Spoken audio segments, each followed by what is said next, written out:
기쁨이 넘치는 공동체라는 제목을 함께 말씀 나누겠습니다. 성벽이 이제 완전히 되었습니다. 하나님께 이 성벽의 완성을 감사하며 올려드리기 시작합니다. 우리는 여러 장면들을 계속해서 함께 묵상하며 지나왔습니다. 무너진 성벽을 다시 세우는 수고들이 있었죠.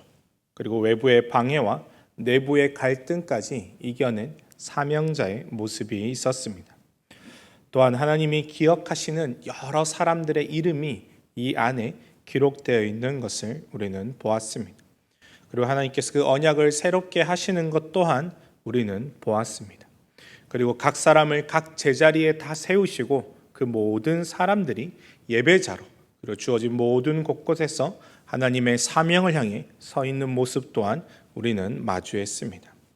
이제 오늘 본문은 이 느헤미야 12장 27절부터 47절까지 말씀을 통하여 기쁨의 예배로 모이는 공동체의 아름다운 모습을 보여주고 있습니다. 27절 말씀입니다. 예루살렘 성벽을 봉헌하게 되니 각 처에서 레위 사람들을 찾아 예루살렘으로 데려다가 감사하며 노래하며 재금을 치며 비파와 수금을 타며 즐거이 봉헌식을 행하려 하매라고 기록하고 있습니다. 단순히 성벽이 이제 다 완공되었습니다라고 하는 공사의 끝남을 보고하는 그 시작만 얘기한 것이 아닙니다. 온전히 하나님께 올려드리는 날이다라고 선포하고 있죠. 성벽을 세운 날이 아니라 성벽을 하나님 앞에 봉헌하며 드린 날입니다. 그리고 이 본문은 오늘 우리에게 이렇게 묻죠. 우리의 인생의 성취와 완성의 순간들 가운데 과연 우리는 그 영광을 누구에게 돌리고 있느냐라고 묻고 있습니다. 여러 시상식 가운데도 여러 상을 타는 사람들이 다양한 그 영광들을 사람들과 주변에 있는 모든 사람들에게 돌리는 것들을 볼 수 있죠. 그러나 그런 순간 가운데 과연 우리는 어디에, 누구를 향해, 무엇을 향해 영광을 돌려야 할지 오늘 본문은 우리에게 묻고 있습니다. 그렇게 오늘 말씀을 통해서 이 기쁨이 넘치는 공동체의 진짜 비밀이 무엇인지를 우리가 함께 살펴보기를 원합니다. 기쁨의 근원은 하나님이 즐거워하게 하셨다라는 거고요. 기쁨의 표현은 성벽 위를 걷는 예배로 나타나고 기쁨의 열매는 예배 사역자를 기쁨으로 섬기는 헌신 가운데 있음을 보여주고 있습니다. 먼저 기쁨의 근원입니다. 하나님이 크게 즐거워하셨다라고 성경은 말하고 있습니다. 43절 말씀입니다. 이날에 무리가 큰 제사를 드리고 심히 즐거워하였으니 이는 하나님이 크게 즐거워하게 하셨음이라라고 하고 있죠. 부녀와 어린아이도 즐거워하였고 예루살렘이 즐거워하는 소리가 멀리 들렸느니라.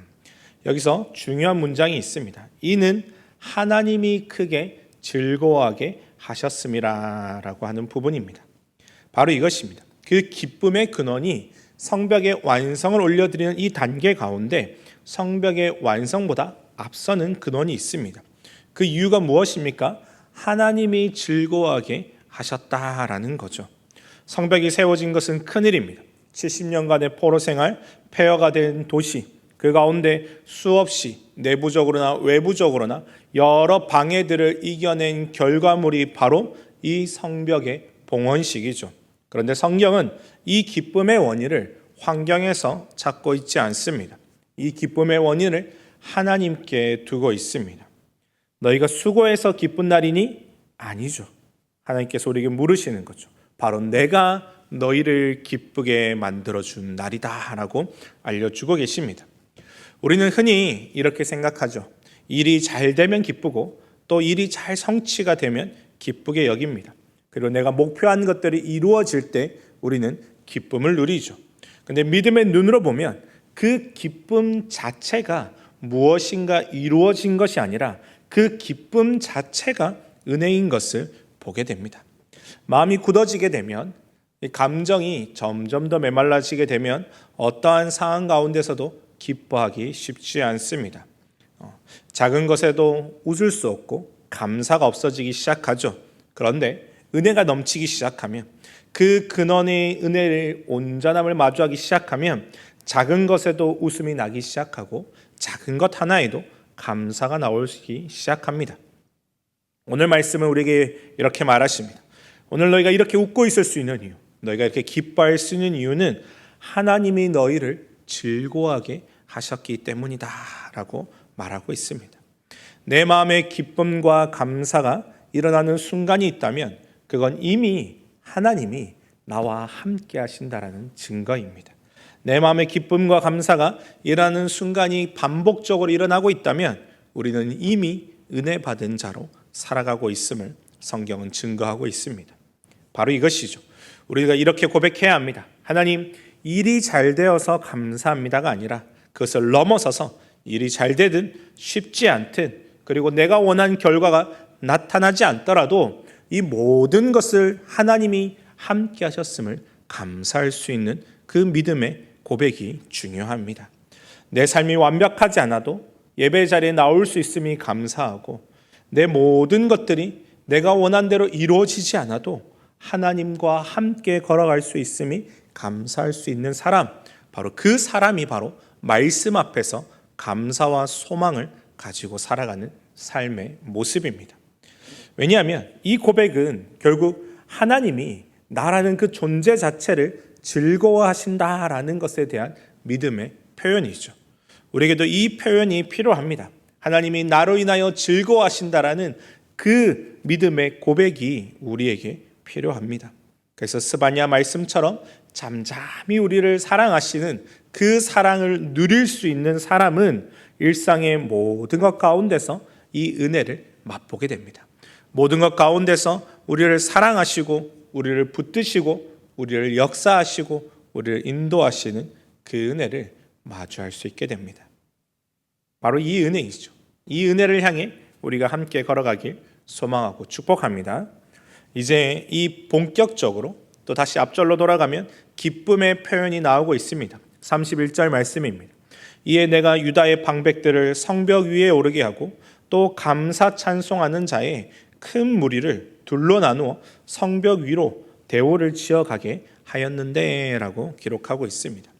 느헤미야는 감사 찬송하는 이 무리들을 둘로 나누어서 행진하게 합니다. 한 무리는 오른쪽으로 가게 했고요. 다른 무리는 왼쪽으로 갑니다. 그러면서 모두가 양쪽 성벽 위를 걸어가게 하는 거죠. 그러면서 40절에 보면 이에 감사 찬송하는 두 무리가 하나님의 전에 섰고라고 나옵니다. 또 나와 민장의 절반도 함께하였다라고 기록하고 있죠. 서로 다른 방향으로 이렇게 돌던 그들이 어디에서 딱 마주칩니까? 성전 앞에서 만나게 됩니다. 하나님이 세우신 성벽 위를 온 공동체가 밟으며 감사와 찬양으로 걸어가며 예배하고 있습니다. 그리고 그 모든 감사와 찬양이 결국 어디에서 다 맞물립니까? 만나게 됩니까? 하나님의 성전 앞, 하나님께로 모이는 그 그림을 우리에게 보여주시는 거죠. 우리의 인생과도 비슷합니다. 우리의 지난 시간 수고와 눈물, 실패와 회복의 길을 돌아보며 그 위에 감사하며 걸어가는 삶, 바로 이 삶을 어떻게 보면 오늘 이 예배자들의 삶은 보여주고 있습니다. 그러면서 우리의 때때로 여러 실패와 좌절과 낭만과 또 이루 말할 수 없는 또 여러 삶의 많은 부분들을 가지고 여전히 우리가 걸어가고 있을 때 그 가운데 감사하며 걸어갈 때 바로 그것이 예배가 된다라는 사실을 우리에게 알려주고 있습니다. 성벽 위를 걸어가는 이 행진은 단순한 퍼레이드가 아닙니다. 하나님이 하신 일을 따라 걷는 예배의 삶입니다. 우리의 삶도 이렇게 해석했으면 좋겠습니다. 이 길을 내가 걸어온 것 같지만 그러나 사실은 누가 걷게 하셨다고요? 하나님이 걷게 하신 것입니다. 하나님이 걷게 하셨습니다. 하나님이 우리를 인도하셨습니다. 사실은 하나님이 여기까지 나를 세워주신 것임을 고백하는 것, 바로 그것이 감사입니다. 그래서 우리는 오늘도 이 길을 걸어가며 우리의 삶의 여러 자리 가운데 감사하며 걸어가길 소망하고 축복합니다. 어떤 분에게는 지금까지의 인생이 성벽 같지 않을 수 있습니다. 여전히 무너진 돌무더기 위를 걸어가는 것처럼 느껴질 수도 있습니다. 그럼에도 하나님은 우리를 초청하십니다. 모든 인생 가운데 초청하고 계십니다. 네가 지금까지 걸어온 길 위를 나와 함께 다시 걸어보자. 눈물만 기억하지 말고 내가 너를 지켜준 것, 내가 너를 붙들어주고 너와 함께 했던 그 모든 순간들을 성벽 위에서 바라보듯 함께 걸어가자, 되짚어보자 라고 말씀하십니다. 그리고 그분과 함께 걷게 되는 이 믿음의 걸음은 우리의 모든 것을 통하여 감사와 찬양으로 바뀌기 시작합니다. 그리고 이제 알게 되는 거죠. 아, 내가 홀로 보냈던 그 시간인 줄 알았더니 하나님이 함께 하셨구나. 그때도 하나님이 계셨구나. 그 상황에서도 하나님은 나를 버리시지 않으셨구나. 그래서 내가 지금 여기까지 왔구나 라고 고백할 수 있게 됩니다. 어떻게 보면 우리의 매주 드려지는 이 예배는 성벽 위의 행진과 같습니다. 지난 한 주간의 삶을 들고 나와 하나님이 하신 일을 기억하며 다시 찬양과 감사로 고백하며 나아가는 그 시간이 바로 예배로 나아가는 거죠. 저는 이 은혜가 매주의 우리의 예배 가운데 넘쳤으면 좋겠습니다. 그리고 우리의 매일매일의 걸음걸음이 하나님 앞에 올려드리는 향기로운 제물된 삶의 예배가 됨을 또한 기억했으면 좋겠습니다. 그래서 예배는 문제없는 사람이 드리는 의식이 아닙니다. 문제 많은 삶을 안고 그럼에도 하나님으로 인해 기뻐하기를 선택하는 것, 바로 이것이 예배자입니다. 삶의 문제만을 안고 쓰러지고 넘어진다라면 우리와 세상은 다를 바가 전혀 없습니다. 그런데 여러 많은 동일한 문제를 안았으나 그러나 이 모든 것들을 하나님 앞에 인생을 맡겨드리고 나가기 시작할 때 하나님은 우리의 선택을 기뻐하시는 거죠. 우리 안에 기뻐할 수 없는 우리가 기뻐할 수 있는 이유, 감사할 수 없는 우리가 감사할 수 있는 이유, 소망 없는 우리의 인생이 소망을 품을 수 있는 이유는 이 모든 것이 하나님으로부터 시작되었음을 고백할 때 있을 수 있습니다. 이제 말씀은 계속해서 이 기쁨의 열매들이 어떻게 맺혀지는지를 우리에게 말하고 있습니다. 44절 이하입니다. 그날에 사람을 세워 곡간을 맡기고 제사장들과 레위 사람들에게 돌릴 것 곧 율법에 정한 대로 거제물과 처음 익은 것과 11조를 모든 성읍 밭에서 거두어 이 곡간에 쌓게 하였노니 이는 유다 사람이 섬기는 제사장들과 레위 사람들로 말미암아 즐거워하기 때문이라. 아멘. 성벽 봉헌의 기쁨은 멈추지 않고 계속된 구체적인 헌신과 나눔으로 이어지고 있습니다. 곡간을 맡을 사람을 세웁니다. 그리고 난 다음에 그 곡간을 그 안에 채울 것들을 가져오기 시작합니다.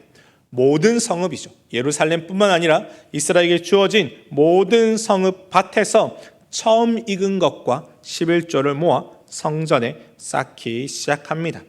왜냐하면 그 말씀은 뭐라고 이렇게 44절에 얘기했습니까? 제사장들과 레위 사람들로 말미암아 즐거워하기 때문이라고 기록하고 있습니다.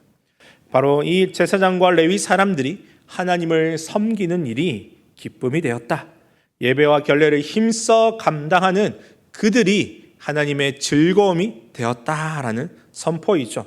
그러면서 그들을 통해 예배가 살아나고 말씀과 찬양이 회복되었음을 선포합니다. 그렇기 때문에 그들의 그 수고를, 그들의 그 헌신을, 그 봉사를 우리가 이제 기쁨으로 섬기겠다라는 고백이 바로 이 44절의 말씀입니다. 그러면서 그들이 더욱더 전념하여 하나님을 향해 온전한 예배가 세워질 수 있도록 온전한 말씀과 찬양의 회복이 끊임없이 일어날 수 있도록 돕게 되는 거죠. 그러자 그들이 이 섬김을 나아갈 수 있도록 주변의 백성들이 기쁨으로 섬기기 시작했습니다. 기쁨으로 섬기기 시작하자 45절 말씀에 이 또 은혜의 모습이 또 나타나기 시작합니다. 그들은 하나님을 섬기는 일과 결례의 일을 어떻게 합니까? 힘썼으면 더욱더 힘써 그들이 섬기기 시작하고 노래하는 자들과 문지기들도 그러하여 모두 다윗과 그의 아들 솔로몬의 명령을 따라 행하였다라고 기록하는 거죠. 결국 하나님이 가장 기뻐하셨던 예배자의 모습 그대로 흘러가고 있음을 우리에게 알려주고 있습니다. 그래서 46절부터 47절까지는 또 이 부분을 더 구체적으로 얘기합니다. 다윗과 아삽의 때부터 노래하는 자들의 전통이 이어져 왔다. 그리고 스룹바벨과 느헤미야 때에도 노래하는 자들과 문지기들에게 날마다 쓸 몫을 주어 그들이 이 섬김이 끊어지지 않도록 바로 우리가 함께 돕겠다라고 고백하고 있습니다. 그렇게 우리는 여기서 중요한 또 두 가지를 볼 수 있게 됩니다. 예배는 그냥 유지되지는 않습니다. 누군가의 절대적인 헌신이 있어야지만 예배가 이 유지될 수 있음을 또한 보여줍니다. 누군가에게는 이 모든 것을 다하여 예배를 섬기는 일에 전심전력하여 달려가는 거죠. 그러면 그 전심전력하여 달려가는 사람들을 또 어떻게 해야 됩니까? 도와주는 사람들이 있는 거죠. 그렇게 이 전심전력하고 달려가는 사람들, 하나님을 섬기고 찬양을 준비하고 문을 지키고 구조를 돌아보며 이 예배가 끊임없이 흘러갈 수 있도록 만드는 사람들이 있어야만 합니다. 그리고 끊임없이 하나님의 말씀이 선포되도록 준비하며 말씀 앞에 엎드림이 있어야 되죠. 그리고 그 말씀을 가지고 또 나눔이 진행되도록 이 유지해가는 리더들이 또한 있어야 합니다. 레위인들 중에도 우리가 기억하는 것처럼 사람들 사이사이를 찾아다니며 말씀을 가르쳤던 사람들이 있었습니다. 바로 이 모습이죠.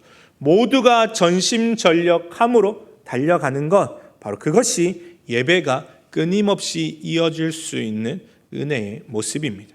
그리고 두 번째로는 기쁨은 헌신으로 이어질 때 진짜가 됨을 또한 얘기하고 있습니다. 즐거워하기 때문에 드렸다라는 거죠. 그들은 억지의 의무를 다하여 섬기며 헌신하지 않았습니다. 자신의 처음 난 것과 11조를 드리며 하나님 앞에 이 기쁨의 예물을 올려드림이 바로 기쁨이었다라는 거죠. 진짜 기쁨이었다라는 거죠. 헌신이 단순한 의무 때문에 해야 되니까 드리는 것이 아니었습니다. 직분 때문에 드림이 아니었습니다. 온전한 억지된 의무가 아니라 기쁨의 열매로 하나님 앞에 올려드렸죠. 그러면 우리도 우리 자신의 여러 이 나의 예배와 그리고 하나님 앞에 나아가면 이 모든 것들을 온전함으로 드려지고 있는지 한번 점검해 보았으면 좋겠습니다. 그래서 주님, 예배와 말씀 사역이 계속되도록 제가 제 몫을 기쁨으로 드리겠습니다. 예배를 준비한 이들, 보이지 않는 자에서 문을 열고 닫는 이들, 말씀을 전하는 이들, 아이들을 가르치는 이들을 위해 기도와 물질과 섬김으로 함께 서겠습니다 라고 나아가는 것, 바로 이것이 기쁨이 넘치는 공동체의 비밀입니다. 예배를 나의 만족을 위해, 내 영적 충만을 위해 소비하는 공동체가 아니죠. 어떻게 나갑니까? 예배를 함께 지켜가는 공동체가 되기 시작합니다. 기쁨이 넘치는 공동체는 예배를 함께 세워갑니다. 앞에 나서는 자나 뒤에서 돕는 자나 모든 사람이 한마음 한뜻으로 온전히 하나님 앞에 올려드리며 나아가기 시작하죠. 오늘 이 12장의 이 27절부터 47절 말씀은 바로 이 기쁨에 대해서 묻고 있습니다. 그래서 이날에 심히 즐거워하였으니 이는 하나님이 크게 즐거워하게 하셨다라는 이 믿음의 선포 위에서 바로 그 모든 것들이 하나님이 근원 되심을 먼저 얘기하죠. 그리고 여러 각양각색의 모습으로 삶의 걸음걸음마다 하나님이 함께 하셨음을 또한 믿음으로 고백합니다. 그리고 기쁨의 열매를 기꺼이 자신이 서 있는 모든 자리 가운데서 자신들이 할 수 있는 모든 방법을 동원하여 하나님의 공동체를, 예배를 세워감에 있어 헌신하며 나아갑니다. 그렇게 우리는 우리 안에 일어나는 여러 성취와 여러 완성되는 봉헌식과 같은 그때에 나의 성취에 자축하는 자리로 만들어서는 안 됩니다. 결국 우리 모든 믿는 사람들은 주어진 삶의 자리에 하나님께서 이루어 가시는 모든 주인 되심을 고백해야 합니다. 그리고 그 모든 기쁨의 근원이 하나님이 주셨음을 또한 고백해야 합니다. 그리고 그 모든 자리를 하나님께 봉헌하는 예배의 자리로 바꾸어야만 합니다. 그렇게 우리의 삶에 이루어지는 많은 부분들이 그냥 내 일상에 나의 능력에, 나의 힘에 의해 이루어지지 않았음을 고백해야만 합니다. 기쁨으로 드리고 그리고 모든 자리들 가운데 함께 서가는 것, 바로 그것이 이 기쁨을 넘치는 공동체의 비밀이 됩니다. 그래서 내 삶에 이루어진 모든 것들을 나의 성취로 묶어두지 않는 것, 바로 그것이 기쁨이 넘치는 공동체를 향한 내 각 개인의 헌신이 되어야만 합니다. 주님, 제가 한 것이 아닙니다. 하나님이 하셨습니다. 그렇게 내가 섬길 수 있는, 제가 섬길 수 있는 것들을 향해 기쁨으로 섬기겠습니다. 함께 세워가겠습니다. 그 기쁨의 근원이 하나님이심을 고백합니다. 내 모든 시작이 하나님이심을 고백합니다. 그렇게 감사와 찬양으로 올려드리겠습니다. 한 걸음 한 걸음 삶의 자리마다 하나님이 함께 하심을 고백하겠습니다. 그리고 내가 할 수 있는 모든 것을 다하여 헌신과 기도와 물질로 또한 섬기겠습니다 라고 얘기하는 거죠. 그렇게 됐을 때 저는 이 43절 말씀처럼 예루살렘이 즐거워하는 소리가 멀리까지 들렸다라는 이 말이 우리 서왕교회가 즐거워하는 소리가 멀리까지 들렸다라고 바뀌었으면 좋겠습니다. 그래서 우리 공동체가, 우리 각자의 또 신앙이, 우리 모든 신앙의 삶이 기쁨이 넘치는 공동체가 될 줄 믿습니다. 그 삶을 향해 함께 걸어가는 저와 우리 성도님들의 삶이 되길 소망하고 축복합니다.